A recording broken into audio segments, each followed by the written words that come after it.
So let's talk about the Korean peninsula. You've got two countries, but really it's one people, and they're locked in a war that's never officially ended. It's wild. Today, we're going to dig into the surprisingly complex story of how it all went down.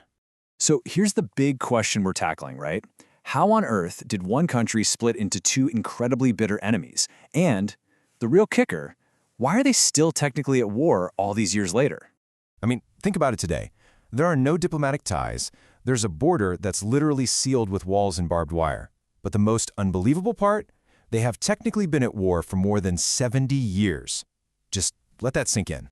All right, so how did we get here? How did one nation get so divided? To get the answer, we've got to go back in time, back to the moment that first drew that line in the sand. You know, the thing you have to realize is that this whole division thing, it's actually pretty new. For centuries upon centuries, Korea was just Korea, one unified nation. So let's jump in our time machine and go back to right before everything changed.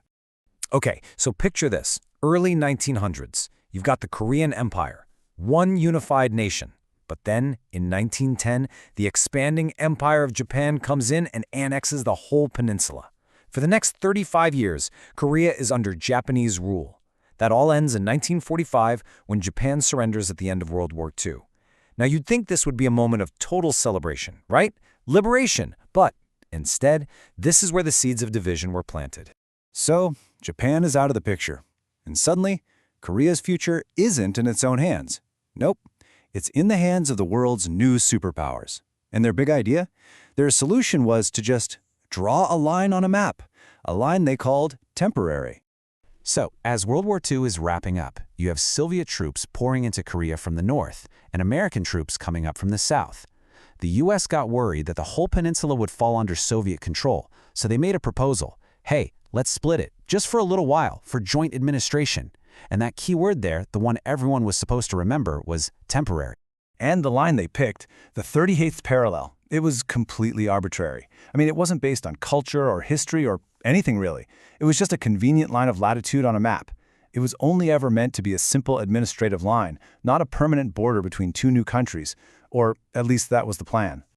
Okay, so if the line was supposed to be temporary, why is it still there today? Well, the answer comes down to two words: the Cold War. Yep, this temporary little line on a map almost overnight became a hardened front line in a huge global battle of ideologies.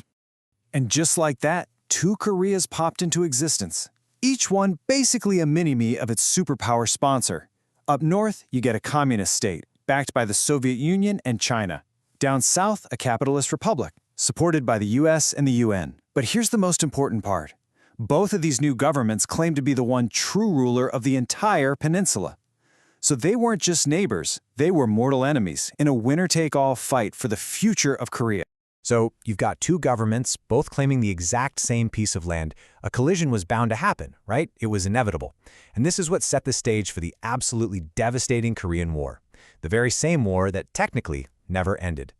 It all kicks off in 1950. North Korea launches this huge surprise invasion and just steamrolls almost the entire South. The U.S., leading a bunch of UN forces, jumps in and pushes the North Koreans all the way back, way back, almost to the border with China. Well, China wasn't having that. They entered the war on North Korea's side, and suddenly the whole game changed again. After years of absolutely brutal fighting, the front line ground to a halt, right back where it all began, right around that 38th parallel. And you can't overstate how big of a deal China's intervention was. I mean, it was staggering. It wasn't even official. They sent about 2 million what they called volunteers to fight for the North.